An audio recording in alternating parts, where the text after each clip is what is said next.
Video like کر کے آگے شیئر ضرور کر دینا۔ بیت المقدس جو ہے وہ پہلی مرتبہ جب فرشتوں نے کعبہ بنایا تھا تو اس کے ٹھیک 40 سال کے بعد بیت المقدس بھی فرشتوں نے بنایا تھا۔ ایک روایت یہ بھی ہے کعبہ اور بیت المقدس کے درمیان 40 سال کا فاصلہ ہے۔ پھر اس کے بعد وہ ٹوٹتا رہا، بنتا رہا، جیسے کعبے کا حال ہوا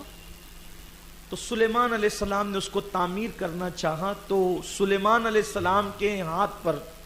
اللہ نے دیو کو، جنات کو مسخر کر دیا تھا۔ تو حضرت سلیمان علیہ السلام جو دیو ہوتے تھے، جنات کی ایک شکل ہے دیو، دیو کا مطلب شیطان کے بھی ہوتے ہیں، شیاطین بھی مسخر تھے۔ تو جو خبیث جنات ہوتے ہیں آپ ان کو کہتے ہیں کہ دریا میں گوتے لگاؤ اور اس سے موتی نکال کے لاؤ، اور وہ موتی نکال کے لاتے اور آپ جناتوں کو حکم دیتے کہ وہ بیت المقدس کو تعمیر کریں۔ اب بیت المقدس جب تعمیر ہوتا رہا اس کا تھوڑا سا کام بچ گیا، اور تھوڑا سا کام بچ گیا اور حضرت سلیمان علیہ السلام کا وقت وصال قریب آ گیا تو سلیمان علیہ السلام اپنی لاٹھی کو، اپنی عصا کو ٹیک لگا کر کھڑے رہے اور جناتوں سے کام کرواتے رہے۔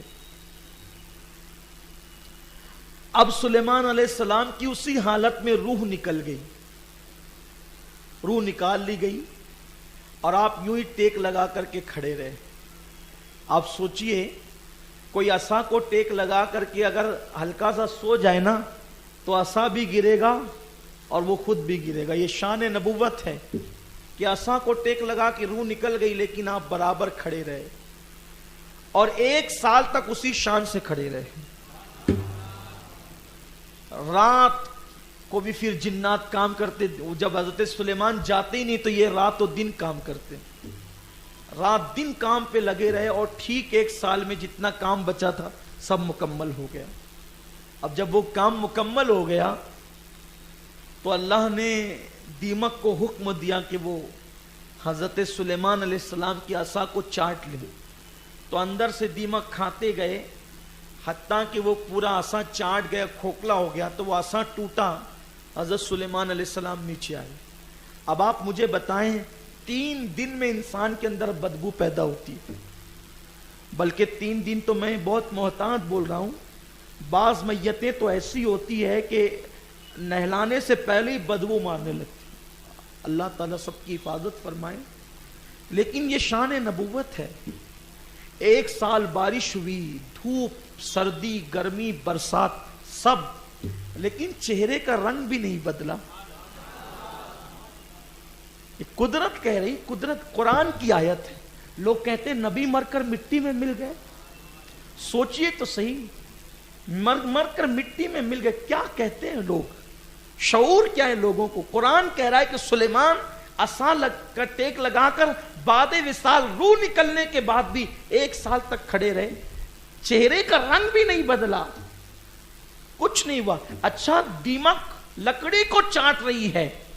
لیکن حضرت سلیمان کی طرف آنے کی کسی کی ہمت نہیں ہے۔ یعنی خدا نے مخلوق کو یہ بتا دیا ہے کہ شان نبوت کیا ہوتی ہے، نبوی شان کیا ہوتی ہے۔ اور آپ تشریف لائے، پھر جنات کو پتا چلا، رے ہم تو سلیمان علیہ السلام کے بارے میں سوچ رہے تھے کہ یہ تو رات دن کھڑے ہوئے ہیں۔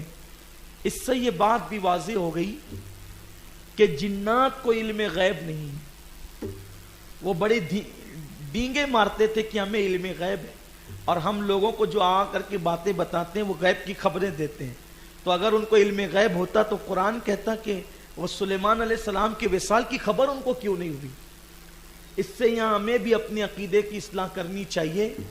کہ اگر کسی کو جنات کی حاضری آتی، توجہ کریں آپ، اگر کسی کو، بھئی ولی کی حاضری تو کسی کو نہیں آ سکتی، لیکن پری ہے، جنات ہے، اس کی حاضری آ سکتی، تو کسی کو اگر جنات کی حاضری آتی ہے اور وہ غیب کی خبر دے، اس کو ماننا نہیں چاہیے۔ اگر آپ اس کو مانیں گے یہ سوچ کر، کیونکہ قرآن تو کہتا ہے کہ ان کو غیب کی خبر نہیں ہے، اگر آپ اس کو یہ سوچ کے کہ اس کو غیب کی خبر ہے، غیب کا علم ہے، یہ سوچ کر مانیں گے تو کفر ہوگا، تجدید ایمان اور